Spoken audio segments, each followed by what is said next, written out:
फागुन मास के शुक्ल पक्ष की पूर्णिमा तिथि को होली का पर्व मनाया जाता है। पहले होलिका दहन होता है और फिर रंगों वाली होली खेली जाती है।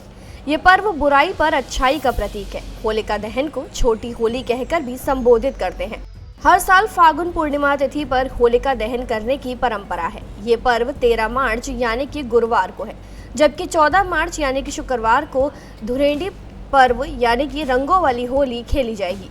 इस साल होलिका दहन 13 मार्च दिन गुरुवार को किया जाएगा, जिस वजह से होलिका दहन पर भद्रा काल का साया भी रहने वाला है। ज्योतिष विदों की माने तो छोटी होली पर पूरे दिन भद्रा का साया रहेगा, इसलिए होलिका दहन के लिए लोगों को बहुत कम समय ही मिलने वाला है। आइए आपको होलिका दहन का मुहूर्त और कथा बताते हैं। होलिका दहन की तिथि और मुहूर्त। इस साल फागुन पूर्णिमा 13 मार्च को सुबह 10:35 से प्रारंभ हो जाएगी और 14 मार्च को दोपहर 12:24 पर इसका समापन होगा।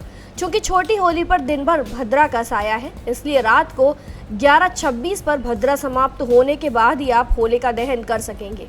होलिका दहन की पौराणिक कथा। हिंदू पुराणों के अनुसार हिरण्यकश्यप नाम का एक राजा था। कई असुरों की तरह अमर होने की कामना करता था। इस इच्छा को पूरा करने के लिए उन्होंने ब्रह्मा जी से वरदान पाने के लिए कठोर तपस्या की। प्रसन्न होकर ब्रह्मा जी ने हिरण्यकश्यप को वरदान स्वरूप उसकी 5 इच्छाओं को पूरा किया कि वो ब्रह्मा द्वारा बनाए गए किसी भी प्राणी के हाथों नहीं मरेगा। वह दिन या रात किसी भी हथियार से पृथ्वी पर या आकाश में अंदर या बाहर नष्ट नहीं होगा।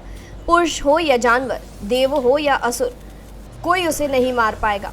अप्रतिम हो या उसके पास कभी न खत्म होने वाली शक्ति हो, वो सारी सृष्टि का एकमात्र शासक हो। वरदान प्राप्ति के बाद हिरण्यकश्यप ने अजय महसूस किया। जिस किसी ने उसके वर्चस्व पर आपत्ति जताई, उसने उन सभी को दंडित किया और मार डाला। हिरण्यकश्यप का एक पुत्र था प्रहलाद। प्रहलाद ने अपने पिता को एक देवता के रूप में पूजने से इनकार कर दिया। उसने विष्णु में विश्वास करना और उनकी पूजा करना जारी रखा। प्रहलाद की भावना विष्णु के प्रति आस्था ने हिरण्यकश्यप को क्रोधित कर दिया और उसने प्रहलाद को मारने के लिए कई प्रयास किए, जिससे कभी वो असफल रहे। सभी इन्हीं प्रयासों में एक बार राजा हिरण्यकश्यप की बहन होलिका ने प्रहलाद को मारने के लिए अपने भाई का साथ दिया। विष्णु पुराण के अनुसार होलिका को ब्रह्मा जी से वरदान में ऐसा वस्त्र मिला था जो कभी आग से जल नहीं सकता था। बस होलिका उसी वस्त्र को ओढ़कर प्रहलाद को जलाने के लिए आग में आकर बैठ गई।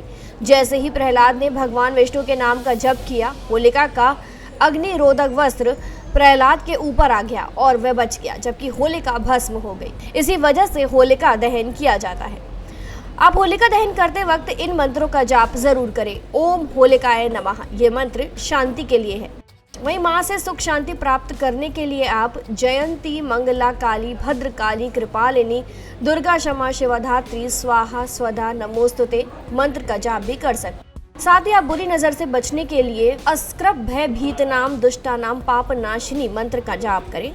होलिका दहन के दौरान इन तीनों मंत्रों का उच्चारण जरूर करें। फिलहाल जानकारी में इतना ही। खबरों के लिए जरूर सब्सक्राइब करें भारत एक्सप्रेस।